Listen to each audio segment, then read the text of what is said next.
Hi, my name is Thomas Farley, Farley. Hope this microphone is working. I wanted to describe my particular condition in case there's other people with a similar problem, something that's driving them to, well, something that may be driving them off to the edge. I am going to be getting ECT, electroshock therapy, next week, as long as my transportation holds, which is another story. But right now, I want to describe what happened to me, what caused this PTSD-like condition, the nightmares, the anxiety, the chronic insomnia. Maybe you've had an experience like this, but whenever I check on this on the internet, it or anywhere else, as soon as you do introduce the paranormal to a PTSD-like event, everything gets muddy. There's just no relating to this. I know the psychiatrist's eyes all glaze over when I explain what happened to me. I'll do that right now. In 1988, I was working for the best company I ever worked for. It was a landscape construction company. There were two bosses, Jim and John, both authorities, both good men. Very good men. Jim Stromey was a expert on landscape construction, and people listened to them. You shut up when he was talking. Not because he wanted you to, but because you learned from him. He was an authority. And when we were at trade shows, he would interrupt the main speaker, and the other contractors would not interrupt Jim. They wouldn't tell him to quiet down. The speakers themselves wouldn't tell him to. They would answer his questions, and sometimes they would tolerate his criticisms without saying much, because he knew what he was talking about. He was a solid man, and I never socialized with him, but I respected him greatly. And one day in October 1988, he got in his truck and went home in Folsom, 50 miles away from our office and in Davis, and shot himself and blew his heart out with one of his shotguns.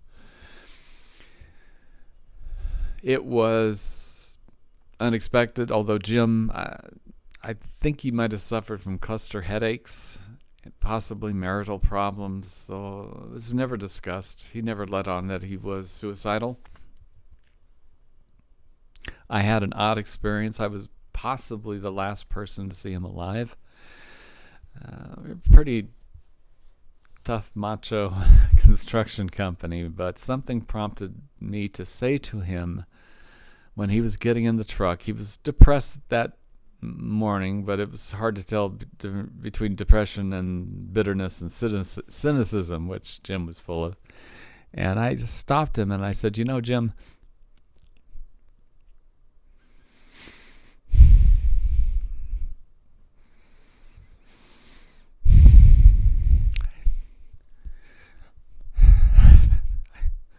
I told him that he and John were the best bosses I had ever worked for. And that turned his head around. He didn't say anything, but I remember that look on his eye. That wasn't typical conversation in that company. I'm glad I said it, but of course it didn't stop him.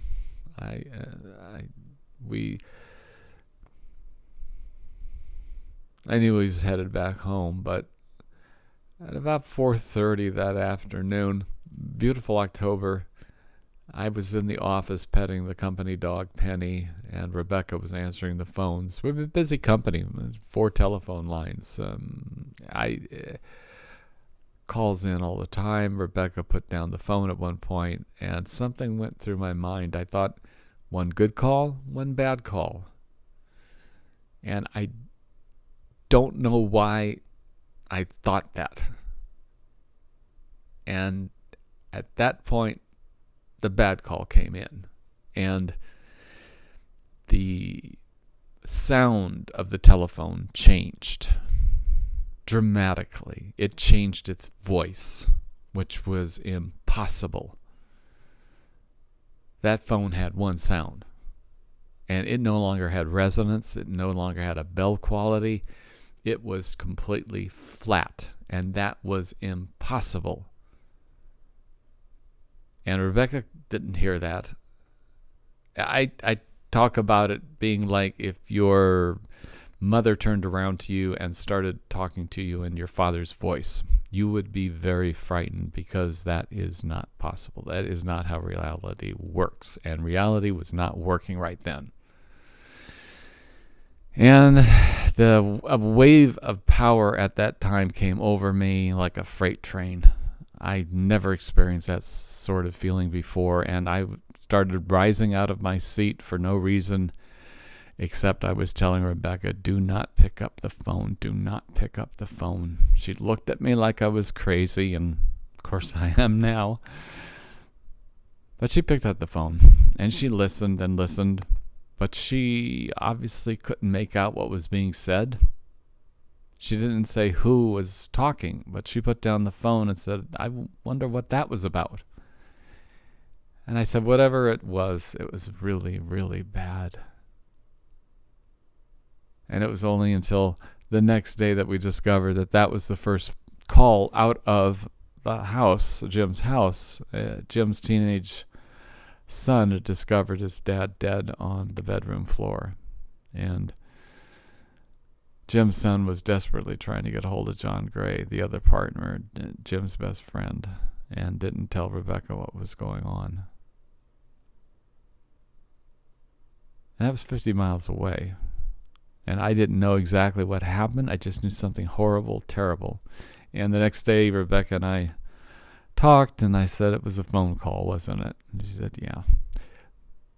Rebecca didn't hear what I hear. She didn't feel what I felt, but she did see my reaction, so it was a witnessed paranormal event, which is unusual. And after that violent death, my violent nightmares started about a week after. The first one was all about Jim's death. The coroner didn't call it suicide immediately. Some things trickled out later. Maybe cluster headaches, maybe some marital problems. But when Jim made a decision, he made a decision. He obviously had enough of whatever was going on. Now, how that distress traveled 50 miles across a phone wire or just across space and got into my brain, I can explain that. I can explain that really well. Something else exists right now between our fingers. There's something else going on. This is the first and only paranormal event I've ever had in my life. I've never given any thought to it. But it's right here, right now. There's something else going on now. The good news, I think that there's no way we're going to slip into an inky darkness when we die. That force that I felt lives forever. Somebody said it was a God. And I said no, but it was powerful enough to be God. Powerful enough to raise the dead. Powerful enough to part the Red Sea. Even though there's no religious connotation, I certainly wouldn't want to be on the bad end of that power. I think the better decision is to live a good life and not risk coming across that freight train, because you will not stand. It is a force that could divide the whole world. And like I said, my first violent nightmare, never had them before, was all about Jim's death, and they cascaded afterwards, and eventually I had to quit because of them. The nightmare that made me finally quit was I was walking into a room with a baseball bat, smashing the heads open of a lot of different babies in the room. It's just smashing their skulls. And most of the nightmares at the time were about me killing other people, other people killing me. Lots of chopping up, lots of blood. Right now, they're mostly stress dreams, less blood. Usually I'm in a hopeless situation, especially seeing loved ones suffer and not being able to do anything about it. Extremely stressful dreams. And right now, whatever firestorm of activity occurred, it is now allowing my daytime anxiety, which is quite high, into my night. It's following me there, where I'm defenseless because I'm sleeping. I can have wonderful days, a blessed life during the day, but I often have to go through this horror show, 2, 3, 4 violent nightmares in a night. Sometimes I'll continue for a week like that. And other times, a couple of weeks, I might not have any. Sometimes the medicine knocks them down. They do not make them disappear. And they change my personality so much that I become more accepting of the fact that, let's try another medicine. Let's try some more talk therapy. When it's all been a crock. I needed ECT 20 years ago and it was not prescribed. So, this will be an attempt to reset my brain, to put in a new firestorm of activity, to rechannel, make new connections, see if it works. So, if you've had a paranormal induced experience like this, I'd love to hear from you. I really would. I don't know where you are, and I am very sympathetic to any PTSD victims that have seen some horror face to face. I did have an interesting experience where I came across a motorcyclist that went down middle of a street, and he was dying. He had... when I got to the scene, I took off my shirt to staunch the blood, but he was unconscious, and pretty soon he started bleeding from the ears, and so he had traumatic brain injury, and he was gone, and all I could do was hold his hand, because I knew if I was dying, I would at least want somebody to hold my hand. Thing was, that event was far less terrifying than my nightmares. This was happening to somebody else. This was real life, and yet it wasn't as traumatic as what I went through each night. Go figure that. I mean, it is so bizarre. I don't know what to make of it. I just know that it's miserable, and I know that other people suffer miserable things like this as well. I really talk too much again. Right, Fremont? And maybe I'll talk later. But again, I wish you peace. I wish you hope of peace, if nothing else, and that your situation gets better. And I wish I could give you some advice that you haven't thought of already, but I know you have. Good luck. Thank you for listening.